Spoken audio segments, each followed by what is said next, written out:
Nakataas pa rin sa Task Force Bravo ang sunog sa isang bodega sa Valenzuela City. At may unang balita live, si James Agustin. James! Igan, mahigit 17 oras na nga nasusunog ang isang warehouse na may laman ng assorted na hardware materials at chemical. Dito po yan sa Valenzuela City. Gayunman, sabi ng BFP, hindi na raw ito kakalat pa dun sa mga kalapit na establishmento.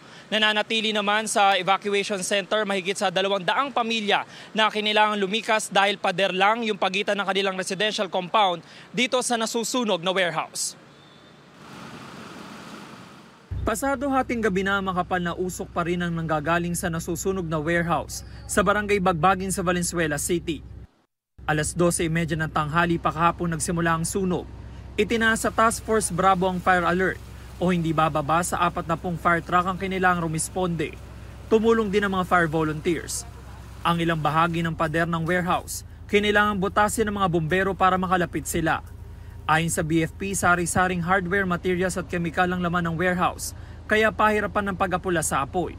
Due to the content, yung flammable materials, yun ang nakapag-hinder sa amin. Sobrang bilis ng apoy kumalat. So we have to protect our personnel. We immediately retreat because of the behavior of fire was totally, the structure was totally engulfed by fire due to the content therein. Agad naman daw nakalabas ang lahat ng empleyado ng warehouse na mangyari ang sunog. Iniimbestigahan pa ng mga otoridad ang sanhi ng apoy. Sa left side of the area of the storage ang pinaka-origin of fire. This is the exact location we still conducting deeply thorough investigation dahil napakalawak ng area. May firewall sa paligid ng warehouse kaya hindi nadamay ang residential area sa likurang bahagi nito. Gayunman, bantay sarado ng mga pulis ang Bonifacio compound at hindi muna pinapayagan na makabalik ang mga residente. Nasa 214 families o katumbas ng 783 individuals ang lumikas sa 4 na evacuation center. Nagtayo rin ng modular tents para sa mga apektadong residente. Isa sa mga lumikas si Mang Eric kasama ang kanyang asawa. Masyado raw kasi makapal ang usok mula sa warehouse. Sa talaga, si Manuro dibdib tsaka sa ilong eh. Parang naramdaman ko kanina, nahilong na ako kanina dahil sa pollution yata sa usok. Pero may ilang residente na piniling hindi pumunta sa evacuation center. Si Mang Ronnie nakaantabay sa labas ng residential compound dahil kailangan daw niyang balikan ang mga isinalbang gamit sa basketball court.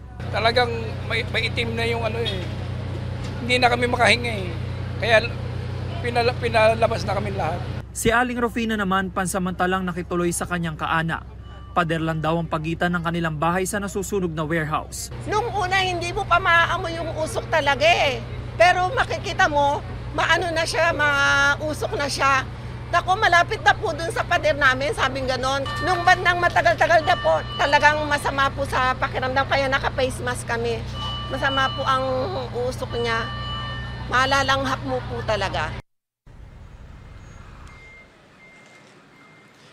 Samantala, Igan, ngayong umaga ay makapal na usok pa rin yung nagmumula dito sa nasusunog na warehouse. Hindi makita mula dito sa entrance ay may mga apoy pa rin daw dun sa bahagi niyang warehouse na yan sa bandang gitna. Ayon sa mga bumbero na kailangan nilang apulahin at may mga bahagi rin itong warehouse na bumagsak na yung bubong. May ilang mga bumbero yung nasugatan dito sa pagresponde sa insidente at sa inisyal na pagtataya ng BFP, umabot sa 35 to 50 million pesos yung structural damage. Yan muna unang balita mula rito sa Valenzuela City. Ako po si James Agustin para sa GMA Integrated News.